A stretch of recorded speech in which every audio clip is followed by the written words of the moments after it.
अब हम इसके ऊपर एक इंपॉर्टेंट यहाँ पर केस स्टडी जो है वो डिस्कस करेंगे। तो केस स्टडी क्या कह रही है, which of the statement defines interconnectedness of financial market. तो इसमें से कौन सी ऐसी स्टेटमेंट है जो कि यहाँ पर इंटरकनेक्टनेस ऑफ फाइनेंशियल मार्केट को डिफाइन जो है वो करती है। पहला, it refers to the interdependence and interaction between various domestic and international financial market। तो बेसिकली जो इंटरकनेक्टनेस ऑफ फाइनेंशियल मार्केट है वो हमारे जो इंटरनेशनल फाइनेंशियल मार्केट है, जो डोमेस्टिक फाइनेंशियल मार्केट है, वो एक दूसरे के ऊपर जो इंटरडिपेंडेंट है, एक दूसरे के साथ जो उनके इंटरेक्शन होते हैं, एक दूसरे के साथ जो इंटरकनेक्टेड है, उसी को हम इंटरकनेक्टनेस ऑफ फाइनेंशियल मार्केट कहते हैं। It reflects how changes and events trends in one market can have significant impact on other market around the world.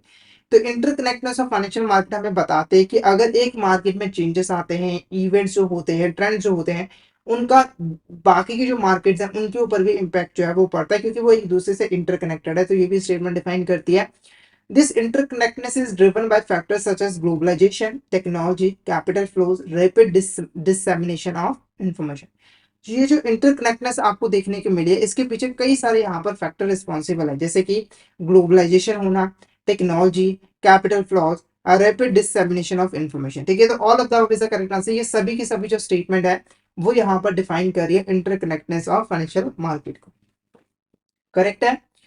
Next question की बात करें यहाँ पर, which of this statement is correct regarding the interconnectedness of financial market. तो इसमें से कौन सी ऐसी स्टेटमेंट है जो कि इंटरकनेक्टनेस ऑफ फाइनेंशियल मार्केट के रिगार्डिंग करेक्ट है। पहला, serve as a channel for authorities to transmit important price signals. तो बेसिकली ये जो इंटरकनेक्टनेस ऑफ फाइनेंशियल मार्केट है, इसके जरिए जो हमारी फाइनेंशियल अथॉरिटीज होती है, जो कि फाइनेंशियल मार्केट को रेगुलेट करने का, मैनेज करने का काम करती है, वो इंपॉर्टेंट प्राइस सिग्नल्स जो है वो ट्रांसमिट कर पाती है। यानी कि एक मार्केट से दूसरे मार्केट में प्राइस सिग्नल जो है वो भेज पाती है। जैसे कि इंटरेस्ट रेट एक मार्केट में क्या चल रहा है, उसके बिहाफ पर दूसरे मार्केट में इंटरेस्ट रेट जो है वो डिटरमाइन होता है। ठीक है, तो हम इंटरेस्ट रेट को, प्राइस सिग्नल्स को एक मार्केट से दूसरे मार्केट के बीच में ट्रांसमिट जो है वो करते हैं। ठीक है, तो ये बिल्कुल स्टेटमेंट करेक्ट है। Promote domestic savings investment consequently economic growth. तो डोमेस्टिक सेविंग्स को यहाँ पर प्रमोट करता है, इन्वेस्टमेंट को प्रमोट करता है और इकोनॉमिक ग्रोथ को प्रमोट करता है। तो ये बिल्कुल करेक्ट है। Interconnectedness create a conducive atmosphere for a national financial sector to emerge as a global financial centre. तो इंटरकनेक्टनेस एक ऐसा एटमॉस्फेयर यहाँ पर क्रिएट करके देता है कि हमारा जो नेशनल फाइनेंशियल सेक्टर है वो ग्लोबल फाइनेंशियल सेंटर में जो है वो कन्वर्ट हो जाता है। कहने का मतलब क्या है कि वो ग्लोबल लेवल के ऊपर जो है कंट्री को रिप्रेजेंट जो है वो करने लग जाए, ग्लोबल लेवल के ऊपर फाइनेंशियल सर्विस जो है वो प्रोवाइड करने लग जाता है।